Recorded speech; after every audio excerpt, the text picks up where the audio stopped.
Full name, sir? My name is Carlos Lorenzo of the family. Hey everyone, welcome back to the channel. So, here's today's update. It turns out a certain member of the Durham family decided to ignore the court's last order requiring him to appear at his next hearing. And as you might expect, the court wasn't impressed. When someone skips a required appearance, the system has a way of getting their attention. In this case, law enforcement stepped in and picked him up on a bench warrant, essentially making sure he didn't miss any more dates on the court's calendar.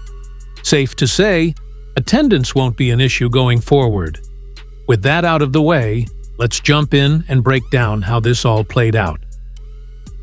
Durham family, and I'm here as executor of the estate named in this matter. Yeah, you're in custody, so clearly you can hear what's being said. But that's not the issue here. The real question is whether you actually understand what's happening. Those are two very different things. Given your history of skipping court dates instead of dealing with them properly, it's not unreasonable for the judge to double-check your comprehension. When someone repeatedly ignores clear instructions, the court is going to make sure the message finally lands. So, no, that question wasn't out of line. It was the court trying to confirm that this time, you actually get it. Thank you, Mr. Durham, for your patience, sir. And on these matters, the court is scheduling a pretrial February 14th. And this is in regard to case B124588121. August 25th, 2021, no dog license, same date, time, and location for B124582221, August 25th, 2021, failed to vaccinate dog against rabies and or provide proof of vaccination. 3 additional matters, one at a time. State your full name, Mr. Durham. Lorenzo of the family, Durham. Chair.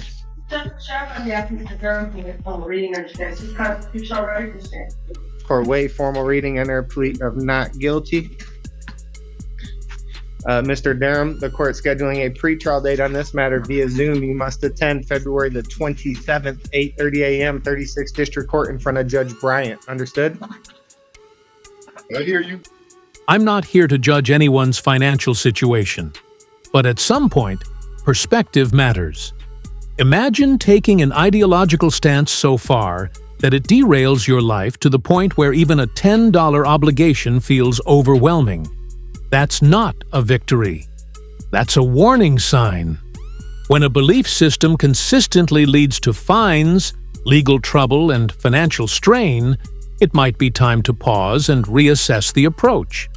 Doubling down hasn't worked, and the costs keep piling up. At some point, the smarter move isn't fighting harder. It's choosing a different path altogether.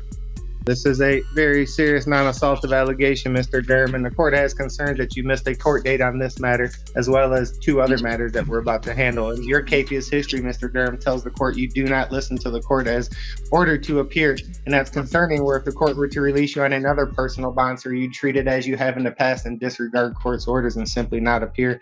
And that's unacceptable, Mr. Durham. You must appear as ordered. So the court, based on your capious history, take into consideration the information presented by counsel, including that limit to employment status as relates to the ability to post bond, the nature of the charge, as well as the information alleged in the investigator's report, is setting, based on your capious history, is going to continue the bond set by Judge Bryant of 110%. Is that an affordable bond? It's not. Okay, so on that matter, the court is setting an unaffordable bond redetermination hearing. Oh great, here we go again. Another person arguing that operating a motor vehicle on public roads is somehow the same as casually walking from one place to another. This is a classic talking point, and it never holds up. Driving is a regulated activity with rules, licensing, and responsibilities attached to it. Walking down a hallway, or anywhere else, doesn't come with the same legal framework. Trying to blur that line doesn't strengthen the argument. It just highlights a misunderstanding of how the law actually works. And the court isn't going to play along with it. Bond, you are not to purchase or possess a firearm or any dangerous weapon, and you are not to drive any motor vehicle unless you have a valid driver's license. Is that understood? don't drive, Your Honor. I travel. I'm not driving ever again in life. I travel, so I don't need a license to travel. Honestly, I've got to give this judge some credit. It's like he's saying, all right, and if you're refusing to acknowledge that you're driving, then I'll remove the argument entirely. Simple, clean, and effective. Instead of debating word games, he cuts straight to the outcome. No traveling, no loopholes, no semantic gymnastics. Every angle is covered, and the confusion gets shut down immediately. That's smart judging right there. When someone insists on living in their own legal fantasy, the court responds by grounding everything firmly in reality. Yes, you do, Mr. Durham. There's no traveling behind a motor vehicle. I'm not arguing with you, Mr. Durham. Excuse me? I've already read the Supreme Court case law. I have a right to travel, sir. Okay, well, I have a right to impose bond and conditions of bond, Mr. Durham, and I'm telling you, whether you call it traveling or driving, there's to be none of that behind a motor vehicle. You're not to travel if you're operating a motor vehicle or drive. No driving or operating of a motor vehicle, regardless of what you call it. Understood, Mr. Durham? No driving or traveling if you're the operator. Is that clear? And you're not to leave the state of Michigan. Is that understood? I heard you. And that's no driving, period. That's regardless of your license status. There's to be absolutely no driving. Or traveling. Okay, I said no traveling either. Driving is up. No traveling. Just put that as a bond. No traveling. But that means I can't even go to court if I can't travel. I can't leave my house. It's via Zoom. It's via Zoom. It's via Zoom. No traveling. The court dates are via Zoom. No traveling unless court ordered. That's a violation of my rights. And I will appeal this in a higher court. Did you want to address this traveling, counsel? I'm sorry. Did you want to address his argument that he can't, that he can travel? He's going to comply with court order. And that means no driving and no traveling. Is that correct, counsel? No traveling unless court ordered. Yes, I can't leave the state of Michigan, and he cannot. Would he drive or travel? Which, my understanding is him operating any motor vehicles. That understood? Thank you. Of course, none of this is your fault, right? It's always someone else's responsibility. The state's wrong for enforcing court dates. The state's wrong for requiring a driver's license. Somehow, accountability never lands where it belongs. At a certain point, though, that pattern becomes impossible to ignore. When every outcome is blamed on the system, the rules, or someone else entirely, it stops sounding like bad luck and starts sounding like avoidance. And there's an old saying that fits perfectly here. When everyone around you seems to be the problem, it might be time to consider that the common denominator is you. Okay, Mr. Durham, this is a very serious allegations. Again, you have a capious history on this matter. The bond was set by the judge when you failed to appear. You have a number of capious histories on this matter. It looks like you were originally given a personal bond, then you failed to appear on about September 1st of 2022, given a $10,000 cash surety, and then you failed to appear again December 14th of 2022, and then a judge will give you another $10,000 cash surety. I, as your magistrate, as counsel stated, have no. One moment, I'll let you address the court. One moment, Mr. Durham.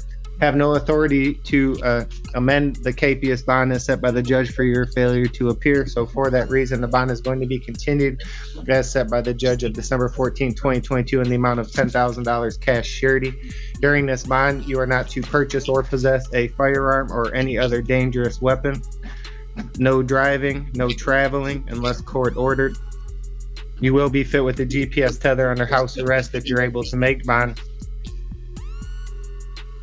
And no use of any alcohol or illegal controlled substance. Is there anything further, counsel?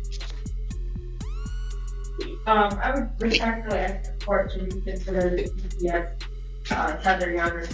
He's missed court in every matter before the court this morning, so no. Thank you. You're welcome. No, I haven't. Anything? I done came to court a couple times on Zoom, on a tether. I done been to court. But not all of the times it does not appear, Mr. Durham. It looks like you missed court more than once on that matter that we just handled. Anything else on this matter, counsel? On account of the county jail. I missed court on account of the county jail. They wouldn't take me to court. I missed court because of the county jail would not take me to court. That's not my fault. You know, I almost feel a little sympathy for Carlos of the Durham family. You can practically see the frustration hit every time the judge reminds him that he's not allowed to do the one thing he seems most obsessed with: traveling. Each reminder lands harder than the last, and it's clear that this restriction cuts straight to the core of his arguments. The rules are simple, the order is clear, and yet the reaction says everything. It's one of those moments where reality quietly but firmly wins. No debate required. The court has the same concerns, sir, that you've had a capias on this matter as well as the matters before the court previously, and that demonstrates to the court that you failed to appear as ordered, and that's concerning regarding your intention to appear and handle this matter. It looks like you're on a personal bond by the Honorable Magistrate Ramsey Heath, where you failed to appear on or about December 14, 2022, and a bond was issued at $10,000 cash surety. I, as a magistrate, have no authority to change that bond as set by the judge, so the bond is going to be continued, taking into consideration any employment status presented by counsel as it relates to ability to post bond, as well as your capias history. During this bond, no use of alcohol, no illegal controlled substance. You're not to purchase or possess a firearm or any other dangerous weapon. If you're able to make bond, you will be under house arrest fit with a GPS tether prior to release. There's to be no driving and no traveling unless court ordered. Any questions or statements, Mr. Durham? You are being recorded. Anything you say can and will be used against you. And on that matter as well, you're getting an unaffordable bond redetermination hearing on January the 19th, 2023. Judge Sabri at the 36th District Court via Zoom. Do you have any questions or statements, Mr. Durham? Yes, I do. This question is to Go you, ahead. the magistrate. Are you honoring your oath? Before you say anything, This is your turn. everything you say right now kind of I want you to please do not say anything right here. I feel like actually because I try to protect you, okay? That was your attorney speaking and giving you advice. But of course, according to him, the lawyer is clearly mistaken for believing that Carlos needs a driver's license to operate a car. Because why would legal training and actual law matter here? In his mind, her explanation holds no weight at all, and the court should simply move past it. The confidence is impressive, even if it's completely misplaced. So yes, by all means, let's just carry on while reality continues to disagree. Are you honoring your oath, sir? I don't know what type of question that is, Mr. Durham. Did you have your counsel has indicated you have a right to remain? Now you don't know what it means. You took an oath to uphold the Constitution, didn't you? Are you honoring I don't your know oath? what the purpose. I don't know what the purpose. I'm not here to answer your questions. I can tell you that, Mr. Durham, as far as regarding questions that don't have anything to do with the arraignment. I'm not here to just answer random general questions that have nothing to do with your arraignment, Mr. Durham. So if you have any questions regarding your court date, you can please let me know. I want to know who you are. You won't tell me your name. You won't tell me if you're bonded. You're a public official. Are you bonded? Mr. Durham, I'm not going through it. Mr. Durham, I'm not going through that, the nature of my employment. You got to give me your bonding information, name, address, and your policy number so I can make sure you're adequately insured. Just in case you want to violate my rights, I got to make sure you're adequately insured. Are you a public official and are you insured? My name is Chief Magistrate Winfrey Prepare. I've answered that question regarding binding, Mr. Durham. That's not something that's going to be addressed today. So you're not going to put that on the record? I'm just not entertaining a question that makes no sense during the arraignment, sir. It makes no sense to ask you if you're bonded. No, it doesn't work that way. And as he's already made clear, he's the judge, and you're the one with a track record of not showing up to court. That distinction matters here.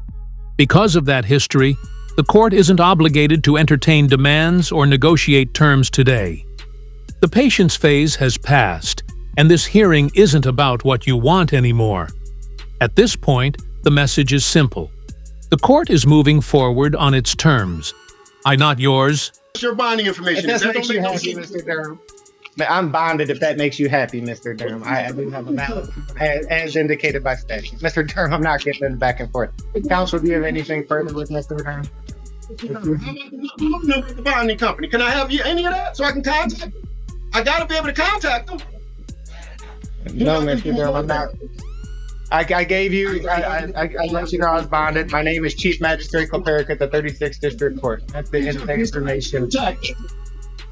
Okay, counsel, we can try anything further. Mr. Durham, I've said more than once, we're not going through that here today on the record. So, Mr. Durham, if you have any questions about your arraignment or court date, otherwise, we're through with the arraignment. Counsel, do you have anything further? To give me the name of the bonding company. Unless you have anything else, Mr. Durham, we're through with the arraignment. Amazing. All right, everyone, that's going to do it for this video. After this hearing, Carlos had 2 more quick court appearances, with 3 additional dates already scheduled a few weeks out. So yes, there's more coming, and we'll be covering the next 2 appearances in the very next video. And just so you're not left wondering, the ongoing issue of missed court dates has officially been addressed by Wayne County Jail. Let's just say the solution was effective. And Carlos is not thrilled about it in the slightest. If you liked the video, hit that like button. If you didn't, that's fine too. Leave a dislike, but don't skip the comments. And make sure you're subscribed with notifications turned on so you don't miss what happens next.